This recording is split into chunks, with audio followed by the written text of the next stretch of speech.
Hello everyone, কেমন আছেন সবাই? সবাই জানেন আমি আমার লাস্ট ভিডিওতে বলেছি যে আমি প্রিভিয়াসলি যে ইউনিভার্সিটিতে জব করতাম সেখান থেকে রিজাইন করেছি এবং নতুন একটা ইউনিভার্সিটিতে জয়েন করেছি, কিন্তু আপনাদের কারোর সাথেই অফিসিয়ালি ভিডিওর মাধ্যমে এই জিনিসটা শেয়ার করা হয়নি যে আমি কোন ইউনিভার্সিটিতে জয়েন করেছি। তো আজকে আপনাদের সাথে আমি এই ব্যাপারটা নিয়ে কথা বলবো। তো চলুন শুরু করা যাক।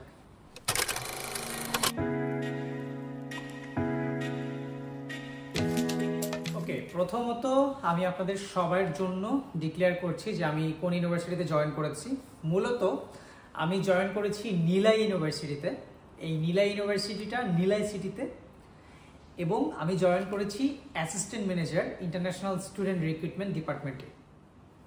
তো এই ইউনিভার্সিটিটা মালয়েশিয়ার অন্যান্য ভালো ইউনিভার্সিটির মতোই 5 star university, and at the same time এই ইউনিভার্সিটির যে সাবজেক্টগুলো আছে সে সাবজেক্টগুলো MQA অ্যাক্রিকেটেড। সো ইন্টারন্যাশনালি এই ইউনিভার্সিটিটাও অ্যাকসেপ্টেড সব কান্ট্রিতে। কিন্তু কি এমন স্পেশাল আছে যে কারণগুলোর কারণে মূলত আমি এই ইউনিভার্সিটিটাকে বেছে নিলাম অন্যান্য ইউনিভার্সিটিটাকে। যদি সেই রিজনগুলো নিয়ে কথা বলি তাহলে সর্বপ্রথম আমাকে যেটা নিয়ে কথা বলতে হবে সেটা হচ্ছে ক্যাম্পাস। প্রাইভেট ইউনিভার্সিটিগুলোর মধ্যে যে একটা ব্যাড সাইড আমার কাছে মনে হয় সেটা হচ্ছে এই জায়গার স্টুডেন্টরা কোনো ক্যাম্পাস লাইফ পায় না।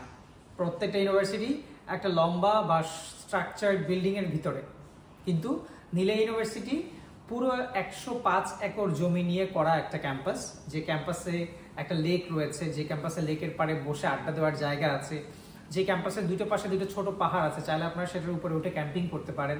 অ্যান্ড মেইন যে ক্যাম্পাস এরিয়া, সেই ক্যাম্পাসের মধ্যে প্রত্যেকটা ফ্যাকাল্টিকে আলাদা করা হয়েছে, মাঝখানে যথেষ্ট পরিমাণ হাঁটার জায়গা, অ্যান্ড অন্য একটা পাশে অ্যাকোমোডেশনের পাশে সকল ধরনের খেলাধুলার ব্যবস্থা আছে, সেটা আপনি ইনডোর বলেন বা আউটডোর বলেন। একটা ফুটবল ফিল্ড, একটা ক্রিকেট মাঠ, একটা টেনিস, একটা বাস্কেটবল অ্যান্ড ব্যাডমিন্টন।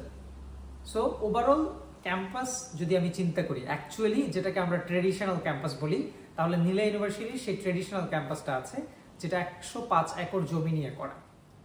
সেকেন্ড যে রিজনটা নিয়ে কথা বলবো সেটা হচ্ছে সাবজেক্ট ভেরিয়েশন। প্রিভিয়াসলি আপনারা সবাই জানেন আমি আগে যেখানে ছিলাম ম্যাক্সিমাম টাইম আমি আসলে ইনফরমেশন টেকনোলজি নিয়ে আপনাদের সাথে কথা বলেছি, কিন্তু যখন বাস্তব লাইফে বা প্র্যাকটিক্যাল ফিল্ডে আমরা যখন স্টাডি কমপ্লিটের পর কাজ করতে যাই, সেখানে আসলে আইটি যেমন একটা জেনারেল সাবজেক্ট, সেই জেনারেল সাবজেক্টের ভিতরে অনেকগুলা সাব ডিপার্টমেন্ট আছে। এই ডিপার্টমেন্টগুলোর মধ্যে যে কোনো একটা ডিপার্টমেন্টে আপনাদেরকে স্পেশালাইজড হতে হবে। সো নীলা ইউনিভার্সিটিতে যেটা আছে সেটা হচ্ছে আপনার cyber security, data science, IT এর জেনারেল স্ট্রিমটাও আছে, পাশাপাশি software engineering and computer science. So এই যে 5টা সাবজেক্ট পুরো আইটির প্যাকেজটাকে ফুলফিল করছে। সো আপনারা চাইলে এখানে আইটি নিয়ে ডিপ্লোমা, ব্যাচেলর অথবা মাস্টার্স করতে পারেন। পাশাপাশি শুধুমাত্র আইটি না, আপনারা চাইলে জেনারেল আইটি স্ট্রিমে পড়াশোনা করতে পারেন, অথবা স্পেসিফিক্যালি প্রথম থেকেই আপনাদের ট্র্যাকটাকে চুজ করে নিতে পারেন যে আমি সাইবার সিকিউরিটি নিয়ে পড়বো, না আমি ডাটা সায়েন্স নিয়ে পড়বো। সো এই যে ওভারঅল সাবজেক্টের একটা ভেরিয়েশন, এই সাবজেক্ট ভেরিয়েশনটা আছে। অ্যাট দ্য সেম টাইম বাংলাদেশের স্টুডেন্টদের জন্য, স্পেশালি শুধুমাত্র বাংলাদেশি স্টুডেন্টদের জন্য আমার একটা স্পেশাল রিকমেন্ডেশন আছে। সেটা হচ্ছে যারা এভিয়েশন সেক্টরে জব করতে চান, পাইলট না কিন্তু এভিয়েশন সেক্টরে জব করতে চান, যেহেতু এই সেক্টরটা অনেক অনেক হাই অ্যাম্বিশন বলেন বা হচ্ছে হাই একটা ফ্যাসিনেশনের জব। সো এই জবটার মধ্যে এন্ট্রি নেওয়ার জন্য আমাদের ইউনিভার্সিটিতে একটা ডিপ্লোমা, অ্যাডভান্স ডিপ্লোমা বা ব্যাচেলর আছে, যেটা হচ্ছে এয়ারক্রাফট মেইনটেনেন্স ইঞ্জিনিয়ারিং, যেখানে আমাদের নিজস্ব এয়ারক্রাফট, নিজস্ব হ্যাঙ্গার আছে, সেখানে আমরা আপনাদেরকে পড়াবো এই সাবজেক্টগুলো নিয়ে।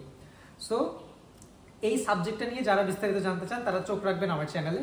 এই পুরো সাবজেক্টটা নিয়ে ফুললি ডিটেইলে একটা আলাদা ভিডিও আমি করব। এরপর আমি প্রিভিয়াস 1-2 বছরে অনেক মানুষের কাছে শুনেছি মানুষ hotel management and culinary arts এগুলো নিয়ে পড়তে চায়।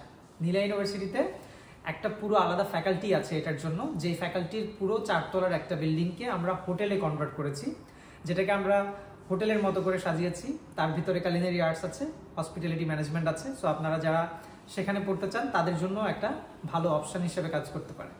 এই সাবজেক্টটা নিয়েও আমি একটা বিস্তারিত ভিডিও বানাবো, কারণ নীলা ইউনিভার্সিটির বেশ কিছু ফ্যাসিলিটিস আছে এই সাবজেক্টটার জন্য। Most important number 3, scholarship. আপনারা যাদের ন্যূনতম বিজনেস সেন্স আছে বা একটু হলেও বিজনেস বুঝেন বা লাভ লস বুঝেন, তাদের জন্য আমি একটা স্ট্যাটিস্টিক বলি। বা স্ট্র্যাটেজি বলতে পারেন। মূলত আমার হাতে যে বই বা খাতাটা আছে, এই খাতাটার দাম 10 টাকা। আমি এটাকে 10 টাকাতেই বিক্রি করতে হবে, আদারওয়াইজ আমার এক্সপেকটেশন অনুযায়ী প্রফিট হবে না। কিন্তু আমার যে বায়ারটা আমার সামনে আছেন, তিনি চাচ্ছেন একটু হলেও ডিসকাউন্ট পেতে।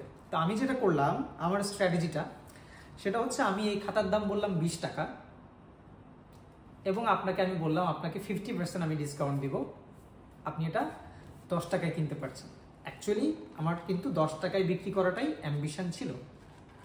সো এই ধরনের কিছু স্কলারশিপ মালয়েশিয়াতে প্রচলিত আছে।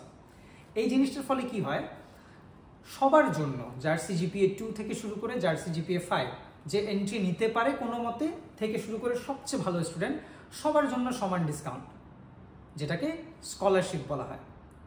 সো এই স্কলারশিপটা থেকে আমি বেরোতে চাচ্ছিলাম।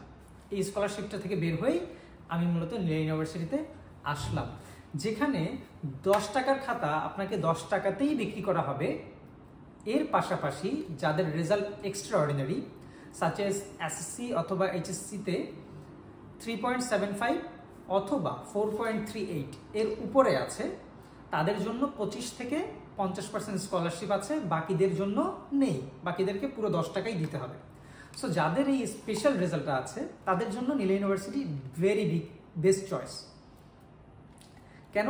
কারণ হচ্ছে সেই ক্ষেত্রে আপনি 10 টাকার প্রোডাক্টটা 25% পেলে আইদার 7.5 টাকায় কিনতে পাচ্ছেন, অথবা 50% পেলে 5 টাকায় কিনতে পারছেন, যেটা সাধারণ মানুষ বা সাধারণ স্টুডেন্ট যেটা পে করছে তার থেকে অনেক কম। নাম্বার 4, লোকেশন বা লিভিং কস্ট। যারা মালয়েশিয়াতে মূলত স্টাডিটাকে মেইন ফোকাস রেখে আসেন, তাদের জন্য লিভিং কস্টটা খুবই ইম্পর্টেন্ট। কারণ আপনারা পড়াশোনায় বেশি সময় দিবেন, হয়তোবা সপ্তাহে 1 দিন বা 2 দিন ব্যস্ত থাকবেন, কিন্তু যেহেতু ম্যাক্সিমাম টাইম আপনি একটা জায়গায় থাকছেন ভার্সিটিতে, সো ভার্সিটির লোকেশনটা খুব ইম্পর্টেন্ট। সেই লোকেশনের আশেপাশের লিভিং কস্টটা কেমন? মালয়েশিয়াতে কুয়ালালামপুর এবং নিলাই দুইটা পাশাপাশি সিটি। আপনি কুয়ালালামপুরের সেন্টার পয়েন্ট থেকে নিলাইয়ের সেন্টার পয়েন্ট পর্যন্ত একটা সিঙ্গেল মেট্রো, যেটাকে এখানে বলে হচ্ছে কেটিএম, সেই কেটিএম ট্রেন দিয়ে আপনি ইজিলি যাতায়াত করতে পারবেন। কিন্তু যেহেতু আপনি নিলাই ইউনিভার্সিটিতে পড়ছেন, আপনি নিলাইয়ের ভিতরেই থাকতে পারবেন, কারণ নিলাইয়ের নিজস্ব অ্যাকোমোডেশন আছে। নিলাইয়ের নিজস্ব অ্যাকোমোডেশনে থাকার কারণে যেখানে কুয়ালালামপুর বা আদার এরিয়াতে থাকলে আপনার 600 থেকে 800 রিঙ্গিত প্রতি মাসে লিভিং কস্ট যেত, সে জায়গায় 250 থেকে 400 রিঙ্গিতের মধ্যে আপনি আপনার লিভিং কস্টটাকে শেষ করতে পারবেন। এরপরে আসি হচ্ছে আপনাদের ফিউচার নিয়ে। আপনারা আসবেন, মালয়েশিয়াতে পড়বেন, আলটিমেটলি আপনাদের পড়াশোনা শেষে কি হবে, এই জিনিসটা নিয়ে আপনারা সবাই খুবই কনসার্ন, যেটা নিয়ে আমি এখন পর্যন্ত কোনো ইউনিভার্সিটিকে কাজ করতে দেখি নাই। কিন্তু নীলা ইউনিভার্সিটির যেই মালিকানা বা ম্যানেজমেন্ট, তাদেরই আন্ডারে একটা জব পোর্টাল আছে। তো আপনারা জানেন জব পোর্টাল হচ্ছে সেই পোর্টাল যেখান থেকে আমরা মূলত জবে অ্যাপ্লাই করি।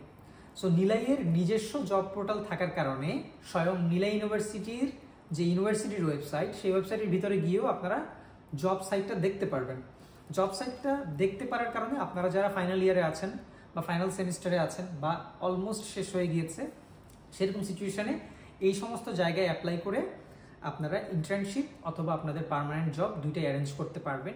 এবং এই জব পোর্টালের মাধ্যমে অনেক হায়ারিং ইভেন্ট হয় নীলা ইউনিভার্সিটির ক্যাম্পাসে, যেখানে বিভিন্ন কোম্পানির এইচআর বা হায়ারিং অথরিটিরা আসেন, তারা ওয়াক ইন ইন্টারভিউ নিয়ে থাকেন এই নীলা ইউনিভার্সিটির স্টুডেন্টদের। সো আপনাদের ফিউচারে একটা স্টেপ আগায় যাওয়ার জন্য নতুন করে অন্য কোথাও গিয়ে অপরচুনিটি খোঁজা লাগবে না।